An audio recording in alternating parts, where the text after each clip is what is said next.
अमरावती शहरात गेल्या 13 नोव्हेंबर 2021 रोजी दोन गटात वाद निर्माण होऊन मोठ्या प्रमाणात दंगल सदृश्य परिस्थिती निर्माण झाली होती। त्या प्रकरणात दोन्ही गटाविरुद्ध शहरातील गाडगेनगर, राजापेठ, कोतवालीसह नागपुरी गेट पोलिसात विविध कलमांअंतर्गत गुन्हे दाखल करण्यात आले होते। सतत 4 वर्ष प्रकरण अमरावती जिल्हा सत्र न्यायालयात सुरू असताना सोमवार 24 नोव्हेंबर रोजी न्यायालयाने एका गटातील 32 जणांची निर्दोष सुटका केल्याची सुनावणी देण्यात आली। सुनावणी होता सुटका निर्दोष सुटका झाल्याने एकमेकांना मिठाई देऊन न्यायालय परिसरात आनंद व्यक्त केला। निर्दोष सुटका झालेल्यामध्ये संतोष सिंह उर्फ बाबू गहरवार, सत्यजित राठोड, दिनेश सिंह, विपिन गुप्ता, बंटी उर्फ दीपक पारवाणी, चेतन वाटणकर, उमेश मोवले, त्रिवेदी डेंडवाल, संगम गुप्ता, निलेश मरोडकर, विजय मंडले, लवकुश नायकवाड, संतोष बद्रे, अनुप अग्रवाल, अनिल शुक्ला, पराग चिमोटे, विकी मातोले, कुणाल सोनी, आकाश सारसर, सागर गोहर, सागर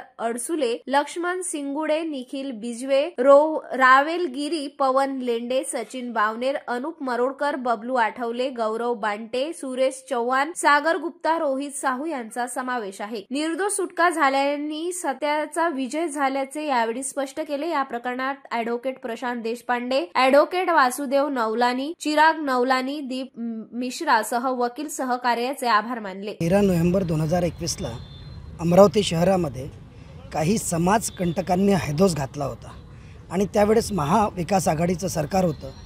मुख्यमंत्री उद्धव ठाकरे होते आणि अमरावती जिल्ह्याच्या पालकमंत्री यशोमतीताई ठाकूर होत्या।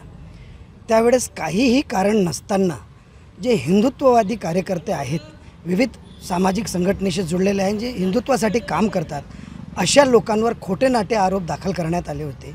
एकूण 32 हिंदुत्ववादी कार्यकर्त्यांवर खोटे गुन्हे लावून त्यांच्याविरुद्ध चार्जशीट दाखल करण्यात आली होती आणि सद्यस्थितीमध्ये ही चार्जशीट विद्यमान मुख्य न्यायदंडाधिकारी श्री नरडेले साहेब यांच्या कोर्टमध्ये प्रलंबित होती।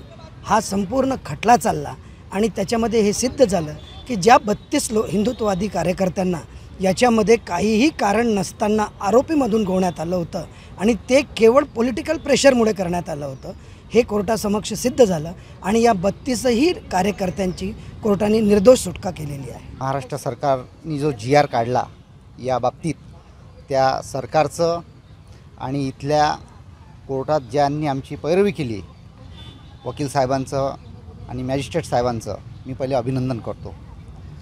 ही जी दंगल झाली होती, ही दंगलच्या नंतर जे काही हिंदू संघटनावर यांनी की खोट्या केसेस लावून आणि एकतर्फी कारवाई करून जे हिंदू संघटनांना फसवण्याचा प्रयत्न केला होता। एका केसमध्ये आम्ही कमीत कमी 30 ते 35 लोक होतो आणि 30-35 लोक एका वेळेस जुळणं हे शक्य नसते, म्हणून पुष्कळ दिवस आम्हाला कोर्टामध्ये यावं लागलं आणि ही जी आजची जी सुनावणी हा सत्याचा विजय आहे। आणि नेहमी आपण बघतो आहे की जेव्हाही सत्य हा विजय असते, त्याच धर्तीवर हिंदू संघटनांनी जे आपलं हातामध्ये ध्वज घेतला आहे, म्हणून मी पुन्हा आपल्याला सांगतो की हा धर्माचा विजय आहे, सत्याचा विजय आहे। जय श्रीराम।